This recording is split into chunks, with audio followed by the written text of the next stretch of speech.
The best and most beautiful things in the world cannot be seen or even touched. They must be felt within the heart. Now, let's set the tone for the event with a welcome song by our talented friends. Today, our young stars are ready to shine on the stage. Let's give them a warm round of applause.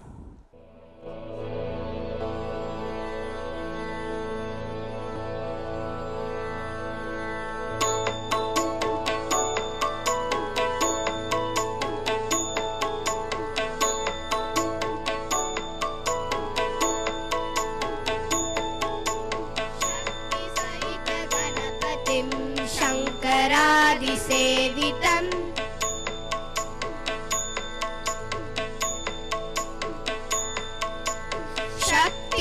शक्तिसहितगणपतिं शङ्करादिसेवितं विरक्तसहलमुनिवरसुरराजविनुतगुरुगुहं भक्तादिपोषकं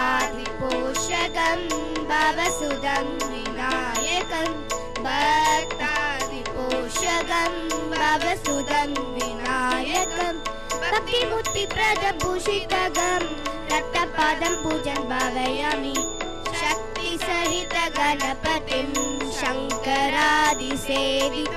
विरक्तसहलमुनिवरसुरराजविनुतगुरुगुहं भक्तादिपोषकं भवसुदं विनायकं भक्तादिपोषकं भवसुदं विनायकं भक्तिमुक्तिप्रदं भूषितगं रक्तपादं पूजन् भावयामि शक्तिसहितगणपतिं शङ्करादिसेवितं विरक्तसहलमुनिवरसुरराजविनुतगुरुगुहं राजविनुतगुरुगुहं